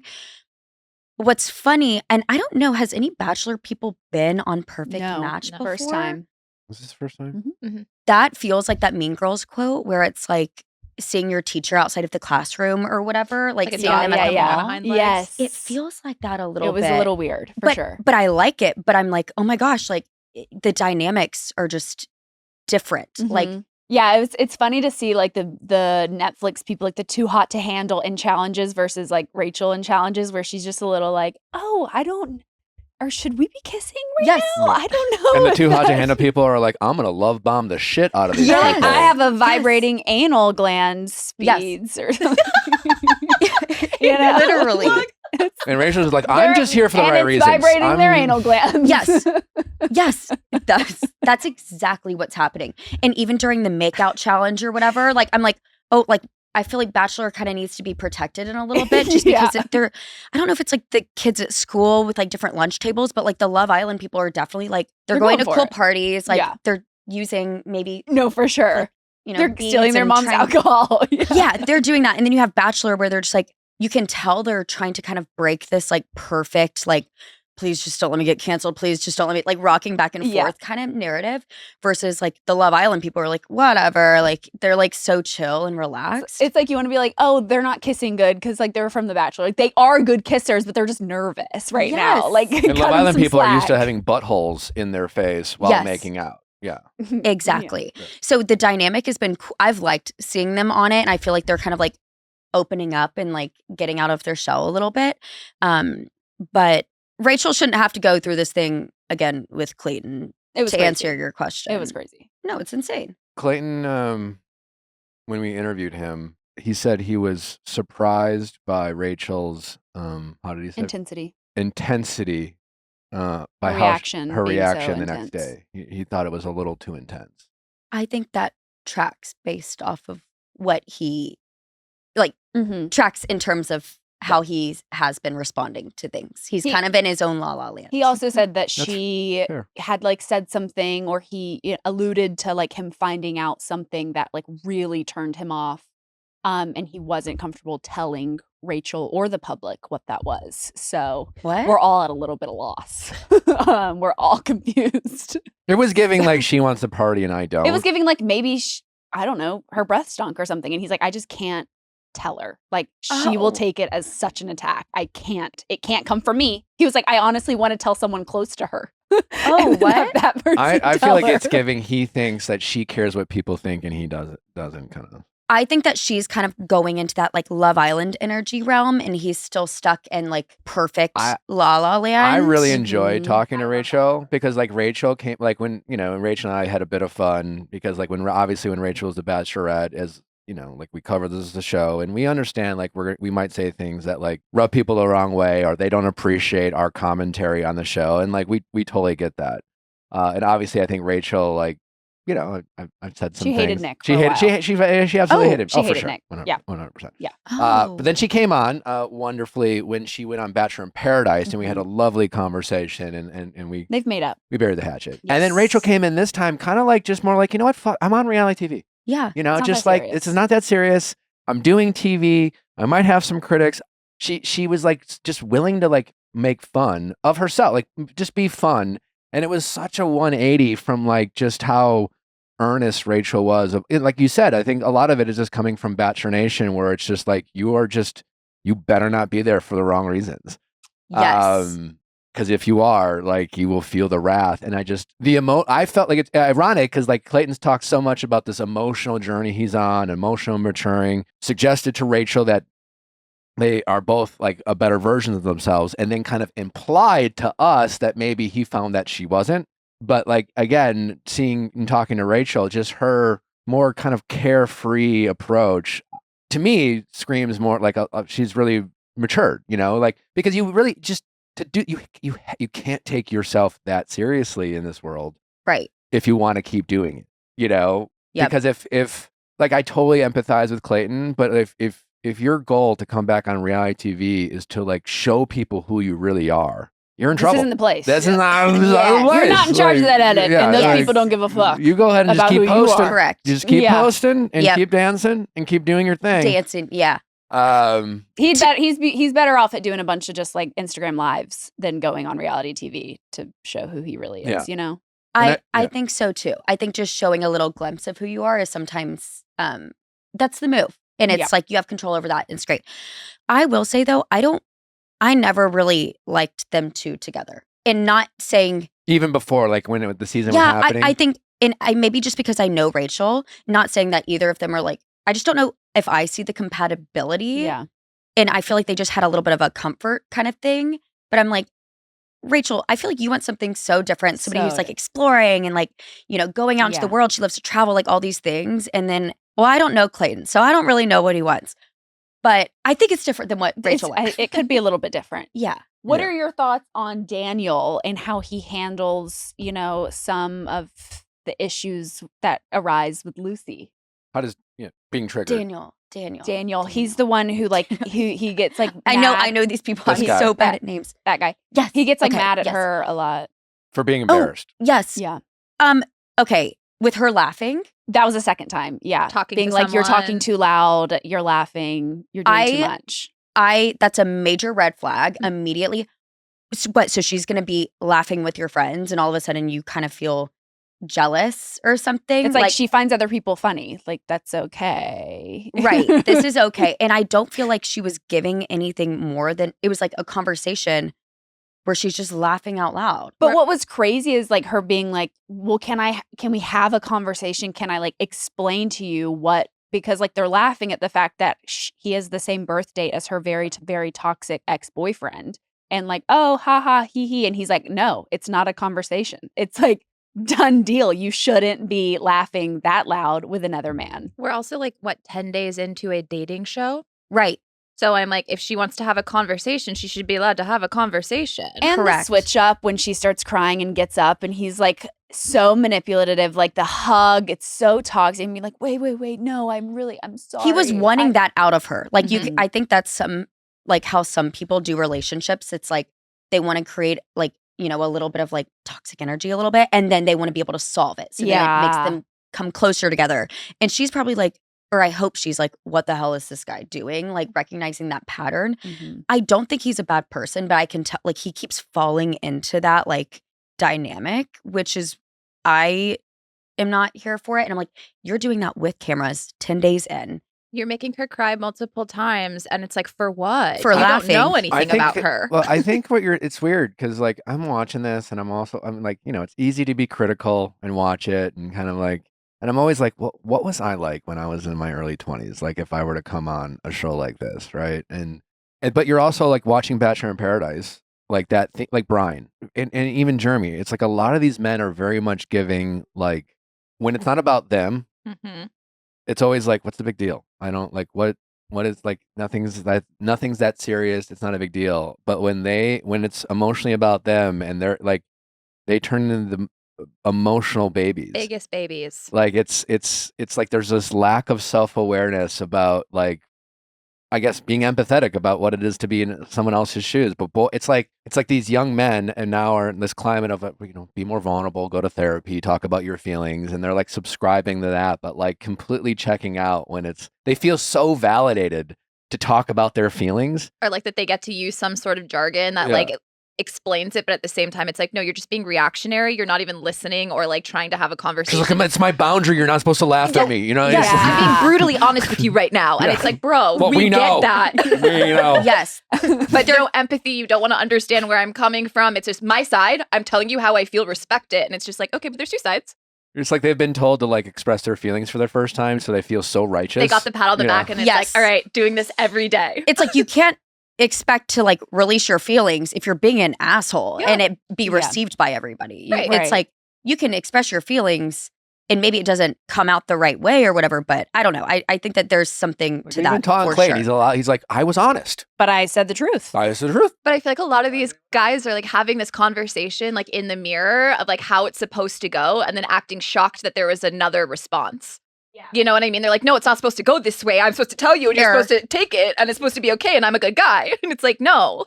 And then like they cut to like Daniel's like ITM, and he's like, yeah, but just like women first, and I'm just Yeah, he's here like, to my mom raised me my to like mom raised always it- treat women right. It's like, Meanwhile, this is like cutting from yelling at her. Yeah. For laughing too And loud it's like with if you- another man. If you have This to is the second time you embarrass me. There will not be a third. Literally. Why are you crying? exactly. If you have to say, I do this because this, I have to do this. This is where I came from, blah, blah. I'm like, just show what Yeah. you're doing instead of telling it. Yeah. And that's usually kind of when you see like, oh, like maybe they're just saying this to make them It's feel like like they're The doing lie doesn't have to tell you that they're a lie. And it's like, you don't have to tell me you're an understanding person. Be an understanding Just be person. But understanding. like, if I have to explain to you why your words hurt my feelings, and then you tell me I'm wrong for having that reaction, here we are. we did have an interesting wrench being thrown in with Lucy and Daniel going to the boardroom and then being like, okay, like who's the most compatible? And then putting AD and Madison and Freddie as most compatible. And then they're being like, okay, those two have to go on dates. And then they have the other person in the couple has to go home. Loved it for Madison and Freddie. Yeah. Hated it for AD and Ollie. and Ollie. I mean, because they're with child. Well, and I'm They're literally I know. rooting for you, and I'm like, I don't want to see Ollie on a date with anybody else. But No. also, Mom and dad. No. I feel like maybe they've had to have a couple of tough conversations. Oh, honey, since yes. this has been airing. I can't imagine he remembered everything he said. Oh, you talk about. Ollie. Remind I me mean, what he goes said. on this date with 2 women and is massaging them. And then they're like, oh, and like, what happened with your other, they had to go home. He's like, yeah, but honestly, like, that was so long ago. Like, I don't even remember what he's like, happened. this It's is like, making it easier. yeah, this to- is making to it forget. easier. Huh? Cuddling with Justine. Kissing her and then waving to the camera, him going, you're so sexy. And The look on his face was worth it, though. When 80 is Yeah. walking in, I'm like, oh my God, I need the next batch to drop immediately. Question Yes. for you, because you met Dylan, your now husband, on the beaches of paradise. Can I just say I watched it and loved it, and I'm just loving that you guys are just like, Oh, just really? as good. Oh, Yeah. No. Thanks. I don't know if I've really I watched think it was the last yet, great but season. I'll take It was a good season. It was a great It was season a really of good Paradise. season. Yeah. My question, kind of to Natalie's point, it's what did you guys have tough conversations? Because when you get asked, like when you're the lead, like what did you do? You want to just be like, of course I kissed people, and you're not sure how much they want to know. But then when you watch it back, it's like, oh, I forgot. I did say they're that. like, why I didn't you did- tell me that? And you're just like, I tried to block it out of my I- memory. he's like, well, I really got up in there in the thighs, and massaged, Yeah, he was really all up on them girls. or like, But I really did told her how you loud she and was. Dylan watch it back and then have to be like, oh, yeah. So sorry. we weren't living together yet when it was airing, and I was doing a lot of traveling. So was he. I knew the first 2 weeks when there was a little bit of chaos going on. I was the center of the drama. Oh, the worst weeks ever. Just Really, getting I pulled was in different directions by all these men. I mean, at that moment, whenever all of the chaos was going on, where I was in between 2 guys, 4 days in, it's Mhm. fine. But love triangle. yeah, I was She's a wanted I was woman. doing the triangle thing. Yep. But I at that part watching back when it was airing, I was like, I feel so bad for the villains or people that don't look great on these shows for even a millisecond. Mhm. I got lucky on my first round of maybe they cut me out and I looked a little bland, but at least I wasn't getting all of these crazy messages. My DMs were crazy during that. But regardless of that, did Dylan and I talk about a bunch of stuff while we were filming Bachelor in Paradise, during it? I don't think we talked about enough things. I think a lot of things after were why didn't we ask each other this stuff? Luckily, it was all pretty compatible, but you would think that we would have all of these conversations or a list of stuff to ask, but we were Mhm. just kind of in la lands. And we did ask questions, and, normal stuff, but it was just more oh yeah, our friends would have love each other and stuff Yeah, that yeah. instead of life principles. The only way to do it is to not watch it. Yeah. Yeah. I hope AD and Ollie are not watching it because again, Yes. it is edited. You can't expect the other person to remember every detail, nor do you really want to hear every detail. And you have a revisionist history of what your expectations were when you watch it back, and you feel a bit blindsided because they didn't tell you. There's no winning. The only smart option is to just kind of even Steven, whatever We're happened, good. we're good. Yeah. We're happy now. None of that matters. That's a TV show. That's the only way to do I it. will say, Yeah. JR talking to AD, the man is so, it's he's too sexual. It's so disrespectful the way he's just oh, I would love to see you in a bikini. Oh, and we'd be doing cardio tonight. You're It- gross. It's honestly the first man on TV that I've seen has daddy issues. Mm. Where usually it's the women talking about daddy issues and men talk about their mommy issues, but he was talking about his dad being a pastor and how he had to wait before marriage, and now he's become this guy who's just constantly he's talking about stigmatizing Ugh, people God. and stealing people's, it's Girlfriend. sorry you had to wait to have sex before you got Yeah. married, but Jesus fucking Christ, Literally. man. Like, Reel it in a little Yeah. bit. He And- lasted, 8 hours in that house? And then AD, him touching AD's stomach of our abs, don't Yeah. touch me. I don't, And even AD was okay, moved his hand. It's what? He is just, I was so glad that he did not get a match and he was on and off our screens because that man is very hard to watch. Yeah, I was Sandy, what was the redeeming qualities here? Oh, God, Sandy.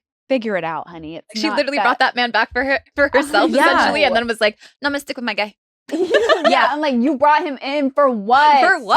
I Why are you feel torturing like Sandy us? was being a TV player right TV there. player. I feel like she was great being TV, by the a way. team player for the network and just, all right, I'll talk to this I'll be fucking messy. guy. I'll because I don't feel, there was nothing really there. But Louie and Sandy, and like he made her cry, but also by saying that she's not there for the right reasons. Yeah, listen, I think out of everyone, I think Louis handles, well, Ollie too, and Freddie too.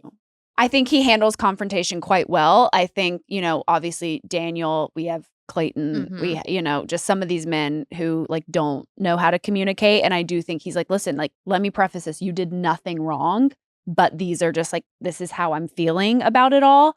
I think is like a very mature way of communicating his feelings. But I do think him being the whole like, oh, I'm going to go talk to her because she's talking to him. I want to be a little toxic. I want to be a little, When is a little telling. Him and Ollie, when the girls left and did their little handshake of when the mice are away, the cats will play. I was like, fuck you both. Rooting for I you. know. And Yeah, then now can we fuck get you a both. movie night on this show? Do they have like a movie night They situation? don't, They but should. they do have AD there. Who's gonna get all that? Boots on the ground. Mhm. She should be like coming back to the women with like, this is what I It was very saw. messy last season. They did a It was very messy last season. I need to similar watch. version, and there was a Yeah. lot went down in the And apparently what I've heard is that every man the boy's boy. no one's staying loyal.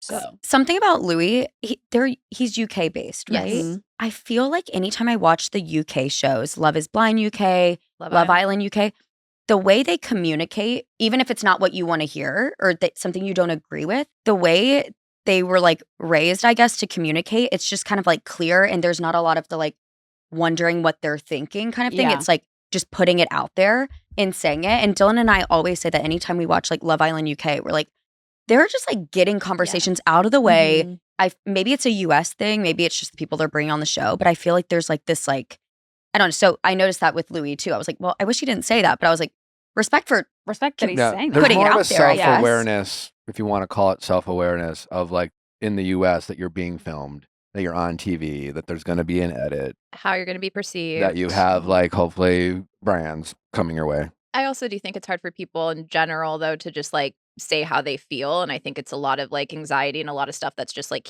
not so much that it's here based, but I noticed that with UK as well, is that I'm like, they're direct and they say exactly what they mean. And it's not this like, okay, but she said that, but like, does she actually mean that? Because she kind of said it with a like, you know what I mean? I feel like here we're always trying to like read in because everything's so cryptic, or like, I don't want to hurt your feelings. So I really like you. I just don't know that this is working out, but like, I want to be friends. But at the same time, if you want to go grab coffee, and it's like, well, what do you want? Are you breaking up with me or not? Yeah. right. And like Yeah. UK, they're just like, listen, not feeling it, but like, I really wish you the best. And it's like, all right, that sucks. Walk it off. And they just kind of move on. When's the next batch come out? Yeah.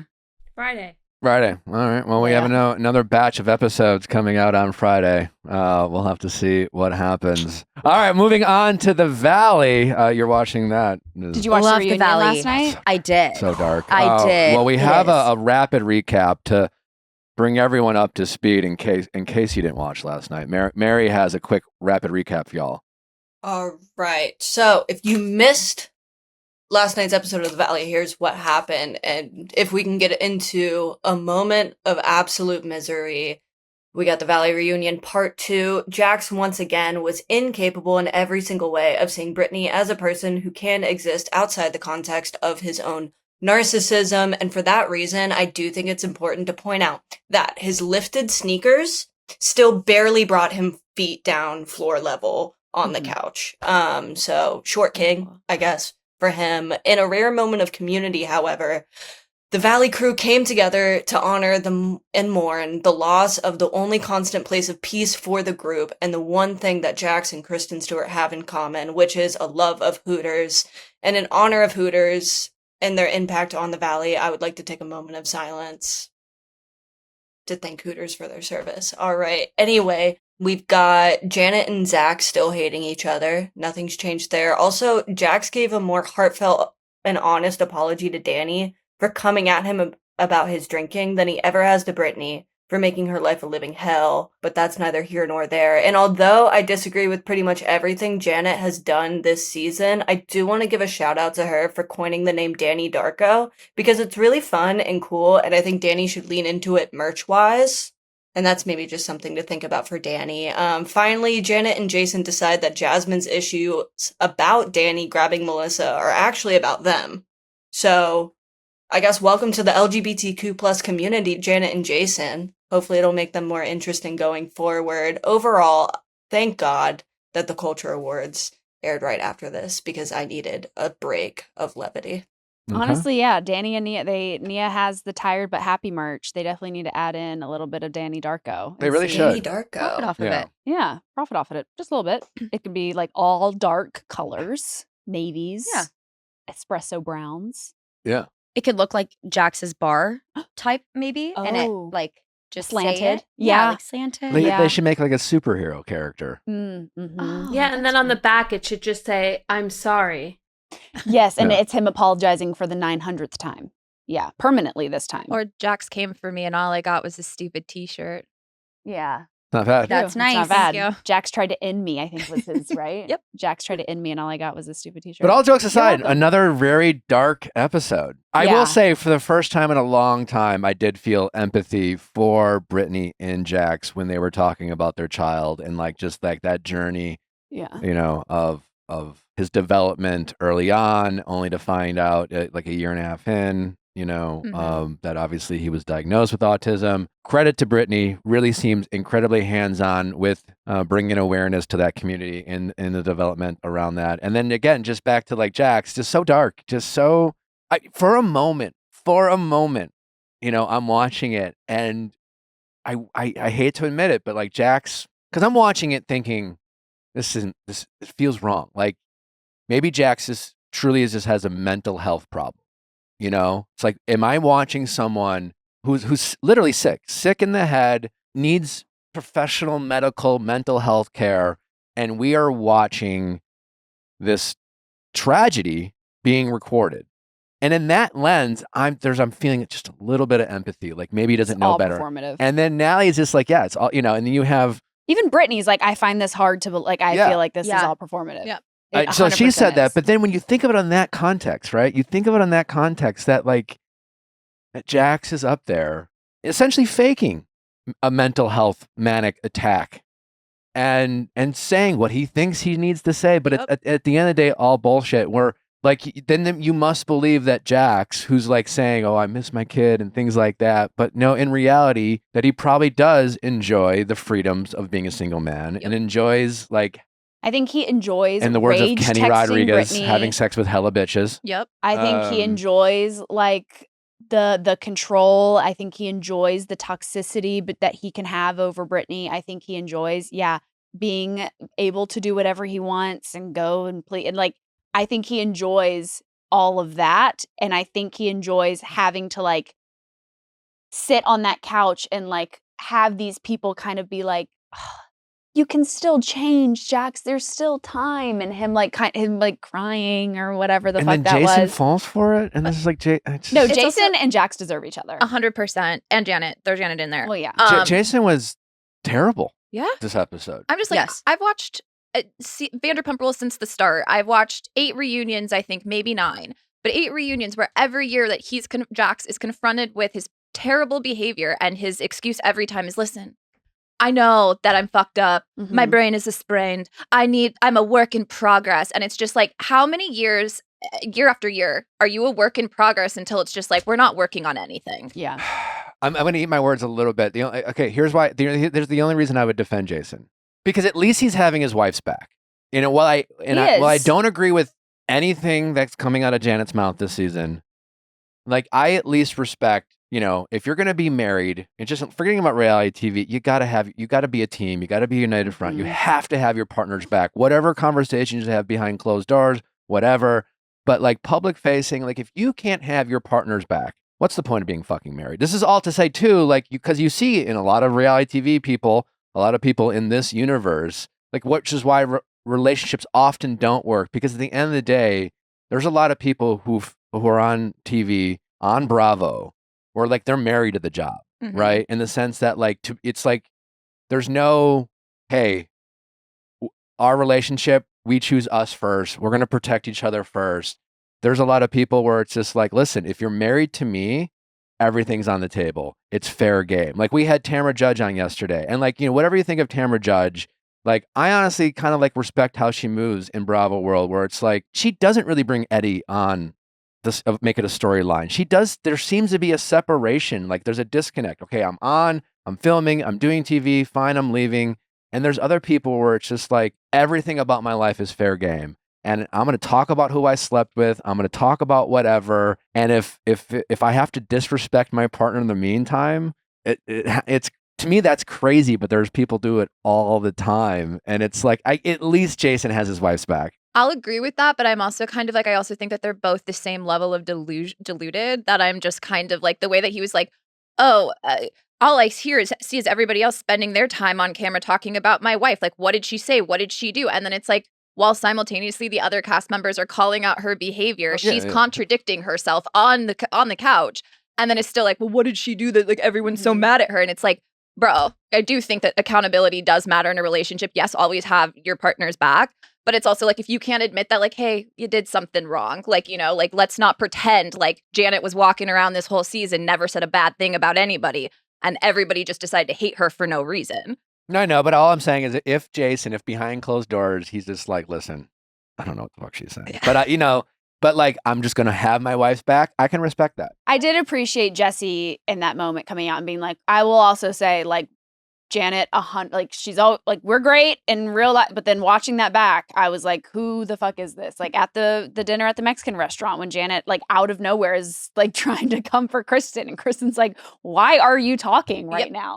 It's like, I was glad that Jesse did put his input in, because it was like, okay, it's not just Danny and Nia and Zach, Also, I have to say, as someone who has suffered through 2 miscarriages, Zach, him saying that to Janet is straightforward, just evil. It is absolutely evil. He's had all of this time to prepare a response, and his response is, I don't know why I said that. Like, you knew you would be asked about it. How do you have nothing to say? And again, I'm not defending what he said, because yes, what he said was absolutely not okay. What I will say is that I'm kind of like, we watched him spin out at the finale, where we're just like, okay, clearly he gets intoxicated to a point where he's saying and doing maybe even demonic behavior, and maybe Janet's justified for that. But I do think that I am like, whatever he was saying, clearly he was spinning out in a situation where Brittany was there, but Janet wasn't there. And it was like, you're choosing to bring this back, and instead of having a conversation with Zach being like, hey, what you said was fucked up, you should go to Janet and apologize. She chose to go to Janet, say all of these things, then Janet's hopping on podcasts saying that like everybody's wanting her baby not to come to full term. And I'm like, that's what's so dark and gross about this group. It's like, Brittany, you're supposed to be best friends with Zach from Kentucky. You should know that this is how Zach behaves. And if you think it's messed up, as his friend, hold him accountable. Say, what you said last night was absolutely disgusting, and I want to remind you because I want you to know how disgusting it is. She's just friends with everybody because they haven't done anything mean to her. That's maybe my biggest gripe with Brittany this season, is that she's going to people, telling them what her friends are saying that trust her in a room, what they're saying behind their back, and then being like, oh, well, I just said it. And it's like, no, bro, like, you either have your friends back and hold them accountable and then fix it, but you're just causing drama and then being like, oh, I don't know how that got started. I just find it interesting what issues they get hung up on. Yeah. Like, it seems like what Zach's comment would be a major issue, which it is and was, but then that's forgiven. But then somebody, sneaking tequila in the closet, that's also an issue. But it's interesting the weight that they give these issues that I think are different weights in a sense. And they're like, anyway, it's like, move on. Like, I always think that's so interesting with them. I'm like, do you guys even really care about it? Or like, what's the deal with it? It's just confusing. This is a father of 4, and you're using language they're trying to paint him is like, it's gross. It's gross what they're trying to do to Nanny. But they breezed over Brittany saying in part 1 that the ring footage showed Jax throwing her into a rose bush, and it was just kind of like, okay, well, and anyways, moving on, and Danny is the devil. And I'm like, how do you guys focus so much on Danny and his behavior when you guys are sitting here acting like Jax is some reformed saint doing the same thing he's been doing for over a decade? But Danny's an easy target. Exactly. He is. And Bravo like leans into it with like friend of show Christina, who we had on a couple of weeks ago, her posting being like, at the end they're putting a alcoholism awareness like hotline. And it's like the whole episode was Brittany saying that Jax has like domestically hurt her Yep. and like has thrown things, and like you're not going to put a DV hotline in there. Yep. Like They added a DB hotline. They did, yeah. I Well, think it's yeah, a- they did this they episode. took the note. They Yeah. took the note. Yeah. But no, I found it ridiculous that Jasmine is now all of a sudden finding the first apology in front of cameras as, you know, not genuine or Mhm. as shit or whatever. And being like, well, I can't believe, you know, you coming to me and saying like, oh, you're really going to bring this up. It's like, if you had conversations off camera and y'all were good and y'all had seen each other and there was no like any more further conversation, and then yeah, for you to bring it up on camera, I'd probably have a question or I two mean, of like, is this okay? It was I guess her we're gonna literal only storyline. I'm convinced, and this is just my own theory, I'm not saying that this happened or fact, but I am convinced that Jax did say that he's going to take down Nia and Danny.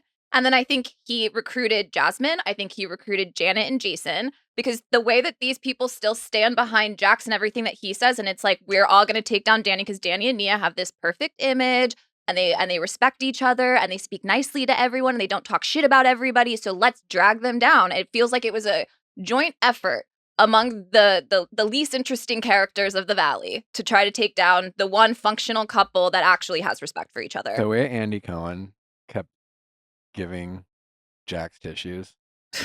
When he defended Jax being like, it just seems like, you know, I've had him on the couch many a times and this is It's the most insane. progress that, and I was just like, Andy, stop it. And also, I thought it was a very inappropriate question to ask either of them if they're still in love with Thank each other you. after everything that has gone Yeah. on. Thank you. Like, 100%. Let's not give room for like, oh, let's question The our manipulation. feelings. You're giving room for him to manipulate her, sitting on that couch being like, I can't answer that. It's just too much. Next question, next question. You're now making her question, like, and her having to be like, listen, the hardest thing I had to do is leaving someone that you're still in love with. And Yep. like, you're now leaving room for them to like potentially work. You know, it's like, that's a dangerous scenario that like Andy's putting them in, of just like, do you want to like confess? Like, are y'all still in love with it? Do you want to get back? Is there room to get back together? Could you work Is, like, on this? Could you work through it? Do you want to like maybe not? It's like, this is a crazy conversation It's we're having. yeah. After everything that she's saying and the fact that she hasn't seen him, her voice is shaking. He hasn't made eye contact with her the entire time. I'm like, all of these factors, and you're gonna ask that question to wrap up the segment? And having Brittany, every time Jax tries to like say some bullshit lie, Brittany being like, no, you have texted me saying A, B, C, Yep. and D. And then having Zach and Jasmine and Kristen like nodding, being like, yep, we've seen it. We like, read it. Yep, we know exactly what she's talking about. It's crazy. The man literally is trying to get tapped into her home cameras. Like, that is a sick person. Sorry. As soon as he said, yeah, I probably will still rage text you after this, that defeated the Everything. entire argument for me personally. I was like, oh, that did. You've got plans. Just don't say that. Yeah. Just don't say it. Like, but in my head, I was like, oh, okay, that's it. Do you remember the beginning of the first part where it's like she said something like she's nervous or I'm scared right now, and he's like, you should be. And it was just like, this man, Yeah. there's no changing for Jax Taylor. So I'm glad that he's taken himself off the show, but like, this is not a place for him. Dark. He's dark. Jax. And also, wait, sorry, my favorite, Janet. When Janet said, when they clocked her for deleting Brittany's birthday post because she Yeah. wasn't made aware that Brittany made up with Zach, I was like, Jason, Jason, what more toxicity do you need? That I'm like your friend that's being like, maybe I'm just a really nice person and I'm a really good friend to Brittany. And then it's like, oh, you're going to punish her because she talked to somebody and didn't ask your permission beforehand? With Janet and Jason specifically, I don't know what they're making to be on the Valley, but this can't be worth it. Yeah. You know, because look, they're not getting the followers. And now No. you I got don't- a they stupid can't be line getting tattoo. it. They're not getting the brand Brand deals. deals. Can't I be. mean, she's on a billboard with Sheena, like, so I don't like. It couldn't have been that much. Like, what is? I've got a shirt for Jason. I went on the Valley and all I got was this stupid line tattoo. Which that line tattoo, it's the thinnest. It looks like he's got a piece of hair It's wrapped around crooked. his finger by accident. It's like that's gonna keep women away from you. Like that's your plan of like, Like, I'm no, taken. It's like, are you sure? Did you Doesn't get feel like you were scratched? very committed to the bit.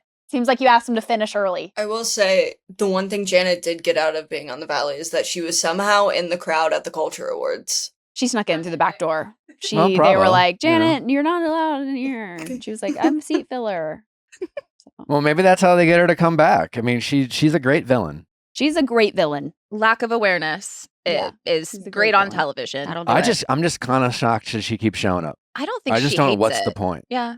Some people say, like, you know what I mean? Any attention is good attention. I mean, the fact that Jesse is like just now realizing that maybe he shouldn't say certain things about the mother of his daughter because she'll one day see them is like now you're thinking about that. Because she Yeah. kissed He like because she tripled kissed down. another man like after they already had separated. Right.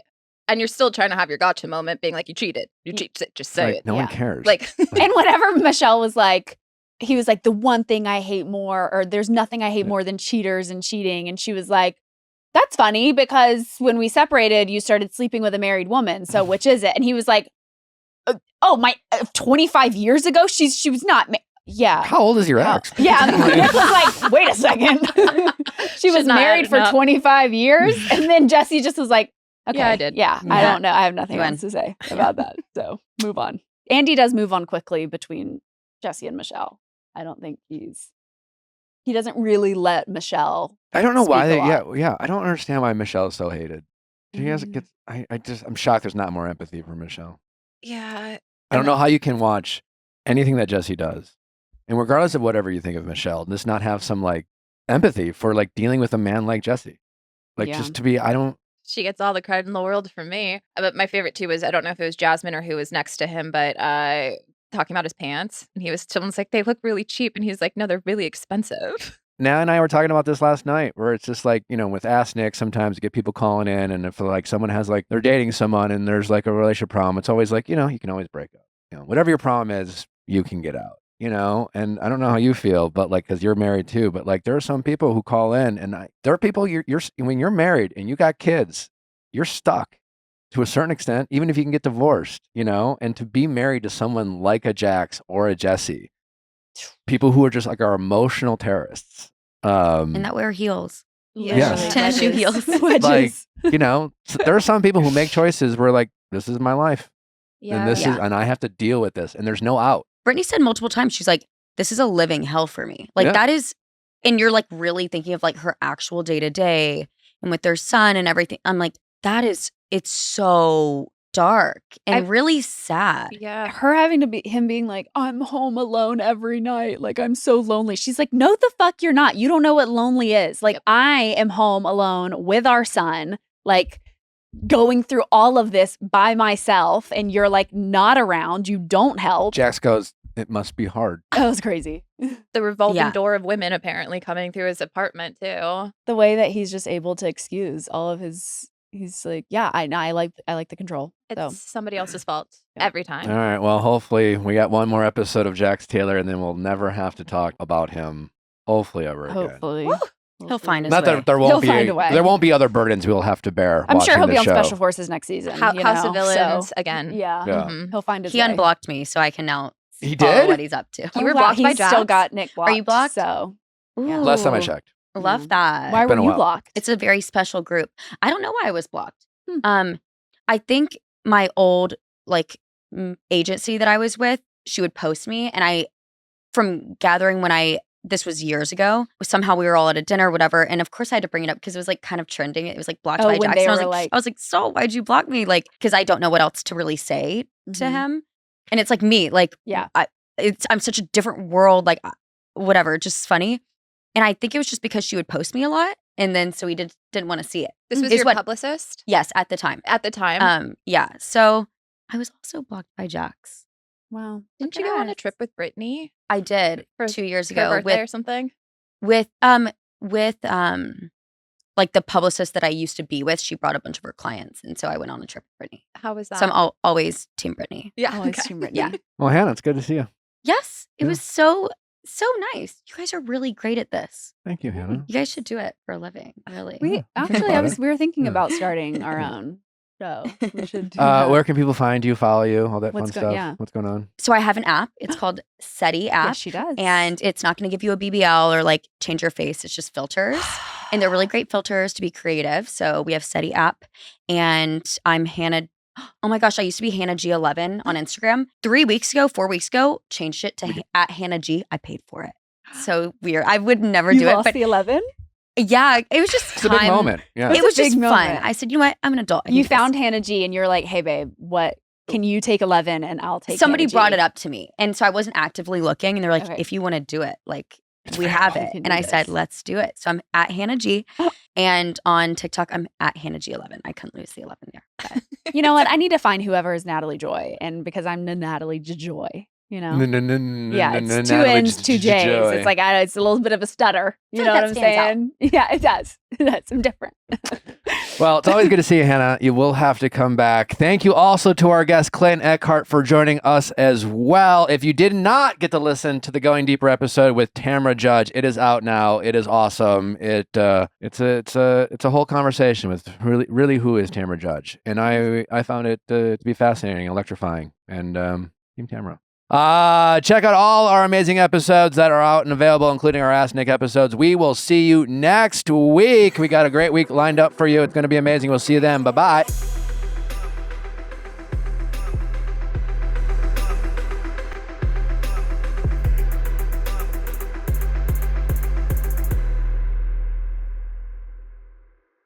Hey guys, if you loved what you listened to, make sure you hit that subscribe button below. Thanks for listening. We'll see you next time.